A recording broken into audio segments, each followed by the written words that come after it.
Arcane Season 2 Part 1 was off to a really good start, but I would say there's some yellow flags for the rest of the season. I don't want to call them red yet until we see how everything plays out. But I think the reason people have been pretty high on it, but not as high as Season 1, has mainly been how breakneck the speed has been for what's going on. Last season felt really tight, but also like 3 movies just concurrently. This felt like they tried to jam 2 movies into one for the first arc. There was a ton of stuff they threw in. It really bounces back and forth a lot. Some of the characters feel a bit off as well. I think they mostly continued fine. I think the story itself is continuing a fine direction. But I think there's some things that are just a little bit off, and that's what's kind of throwing some people. So let's just get into it. Obviously, last season ended with Jinx shooting the rocket at the council, and now we get to see who survived. At the end of the day, it's pretty much a plot convenient bomb. All the important people survived. A couple of the ones who didn't need to did, and they've now become critical to the story, but they're mostly dead, except for the ones that you suspected wouldn't die. And I think it's a pretty tough sell when the first scene of your season is plot armor for the people you care about. I'm not sure how you get around that with how they ended it, but I assume they had something in mind. When you look at the destruction of the building, the fact that most of them did die, the whole fucking roof was destroyed, you kind of have to wonder how any of them survived. I'm not going to go scene by scene because I don't want to get super autistic about it until we have the whole season, because I do want to give this show the benefit of the doubt that things will get explained and make sense as we go on because of the first season. And I'll go ahead and say also, obviously the animation, voice acting, action is all really cool. The music is still pretty solid. There's some debate about if it's too much music video type thing. I think it's been fine, although it does feel a little bit out of place when last season, if you got a music scene, you were getting a montage of the characters. So you were essentially getting like an information dump with a song instead of exposition, which I thought was a nice way to tell a story. And in this one, it feels just a little bit more artsy and not quite as efficient. And then when you combine that with how rushed the story feels and the world building, I can see why people would be like, why are you wasting time on music shit? You clearly have a lot of story to tell. So just broad strokes, the gist of this first arc is Caitlyn and Vi are a team. They're going after Jinx. The Undercity or Zaun is committing terrorist attacks now. It's pretty much just open war. I think one of the things that's really rubbing people the wrong way, who are a little bit frustrated with it, is that Caitlyn has become super fucking important. And she was kind of a weird character in the first season. I just rewatched it, and her arc is strange because it's essentially like a spoiled rich girl who wants to be military or police or whatever. Her parents kind of restrict her, so she's still a spoiled rich girl. She meets Vi, sees what the world is really like, and then wants to help the Undercity. So she has kind of like this nebulous goal, and it's very unclear, other than her relationship with Vi. And then obviously at the end of last season with Jinx taking her hostage, she hates Jinx but loves Vi. Obviously Vi cares about Jinx and doesn't want to kill her. So that's all good stuff. And then this one you start and her mom dies, and now she's on like a revenge arc. Really escalated her position way up from what it was.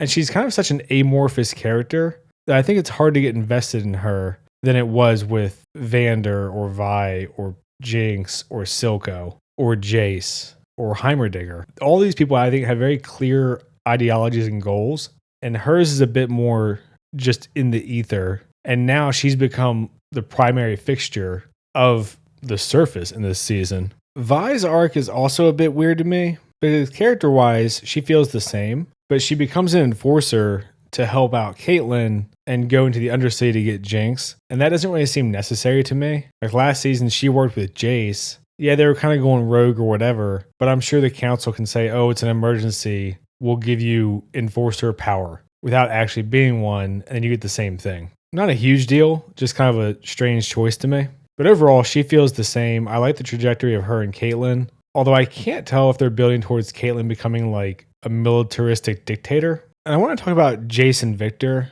because Jace is pretty much continuing on the path. He's really resistant to using Hex Tech as offensive weapons. And meanwhile, Victor is in like this weird arcane coma thing. Victor I find interesting just because I can't tell what's going on with him. He clearly had some kind of weird transformation with the arcane, but he doesn't seem necessarily evil. He's like healing the Shimmer people, and I can't tell if this is going to be benevolent or if he's going to become some type of evil mage, like necromancer type. I've never played League of Legends, so I don't know. And I think Jace is pretty consistent. He's really reluctant to use the weapons to just slaughter Zaun. But when they do a terrorist attack at Caitlyn's mom's funeral, he feels like pushed into it. And that's sort of been his character the whole time. I just rewatched season 1. And a lot of the stuff that he does is, I don't really want to do this. But then he gets forced into a position where he feels like he has to. So he feels the same to me. So really, most of the characters are on the trajectory you would expect.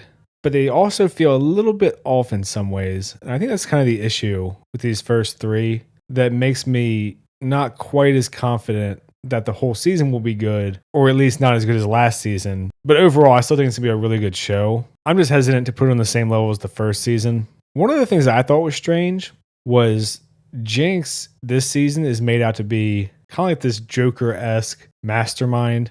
Like Vi talks about how whatever she's doing is a trap. And Jinx has a line where she says, let's just burn it all down. And she does the there's my card and points at a wanted poster. All very Joker-esque. And watching the first season, she felt much more almost like an out of control, traumatized, rabid dog. Like obviously she was very tech savvy, but she wasn't really masterminding plans or anything like that. She was mostly just listening to Silco and then doing whatever she wanted. Like very chaotic, unpredictable, unstable, not like the genius mastermind type. And then the world building with the Arcane, I have no fucking clue what's going on. In episode 3, they have a fight where the editing is like slick as shit. It's a really cool fucking fight. If you slow it down, I'm not sure how much sense the fight itself makes, because you have a lot of those getting saved at the last second by other people type things. There's a part in there that Vi is fighting Jinx hand to hand, and Jinx is holding her own against her, which I don't think really makes sense. Vi is already bigger. She's the brawler. They made a point last season to show that on the boxing score thing, Jinx got second behind Vi still, and Vi's got the gauntlets. So to me, as soon as they get into hand-to-hand, it should just be a beatdown. I don't know how well that stuff will hold up story-wise, but the animation and the music and the editing was fucking awesome. And then also because that fight is in sync with Jace and Heimerdinger and Echo messing with this arcane hexgate thing, and they don't know what the fuck is going on, and I don't know what the fuck's going on. So the timing of that is like influencing the fight, which is also obviously a pretty big coincidence. So there's just really a lot happening.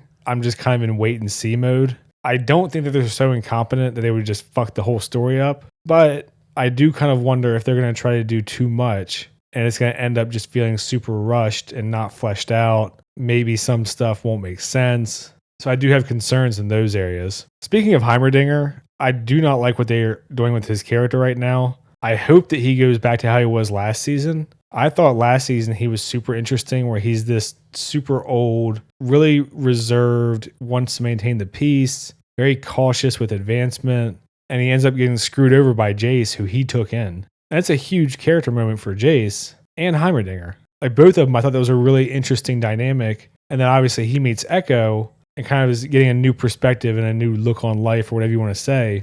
And now he's just kind of like a little spy clown, and they're using him for shitty jokes. So I'm hoping that as we get more of this arcane and wild rune shit, that he becomes more important and more serious. And I know it sounds like I'm all over the place, but the story and the characters and the world building, it's just kind of like a splatter spree of just nonstop information blast. So I really hope that we get some kind of time skip, but the story itself actually slows down a bit so we can kind of know what the fuck's going on and have time with the characters, because everything feels really rushed right now. And then there's some plot stuff that I don't know if I'm just fucking stupid or it didn't make sense, but like they tear gas Jinx and she breathes in a shitload of it, but then nothing really happens to her while they're all wearing masks. Like clearly it's like knockout gas or whatever their equivalent is, but she just deals with it. And then she goes straight into a fight afterward. And that fight also I wasn't a huge fan of. It's Savika and Jinx versus Smeech and his guys. And Smeech is like a weird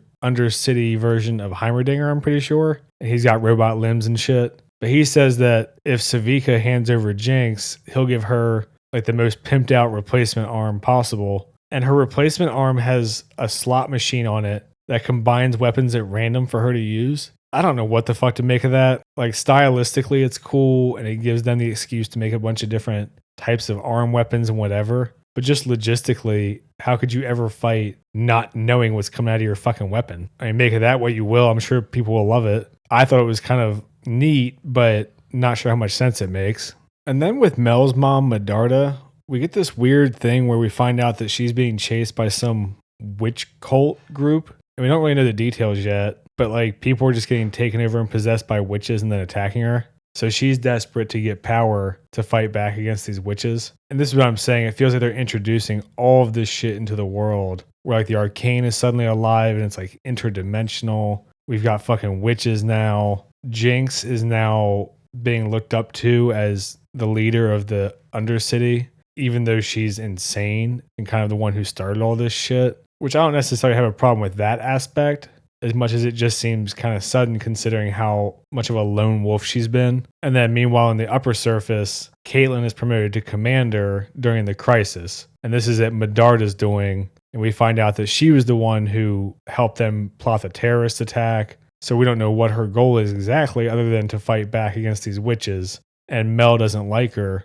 And then Mel's assistant also suddenly gets taken over. And we don't know what happens to her. But then Jinx had also gassed the whole city. So there's like a shitload of stuff happening, and I have no clue, even with 6 episodes left, how they can coalesce all this world building to make sense in the same world.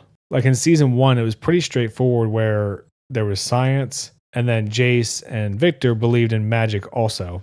And they were trying to replicate magic with science. Pretty standard story, pretty traditional idea. But now it's like, oh, you've introduced witches. The Arcane is actually this interdimensional magic crazy physics shit that I don't even know how it fucking works. And then you've still got your shimmer warriors and all that shit on top of it. It just feels like a lot going on. I know this has been vague, but I was trying to talk mainly about kind of why I think people are mixed on this, even though overall it's still really good. But it definitely feels like a drop off, certainly in clarity from season 1, if nothing else. Sorry, this one was really disjointed. I wasn't sure how to talk about it, and I kind of went from characters to story to world. I'm going to try to watch season 2 as soon as it comes out tomorrow and make a video. If you're still here, let me know what you think. I try to respond to the comments that aren't just insults. Like and subscribe and all that shit. Thanks. See ya.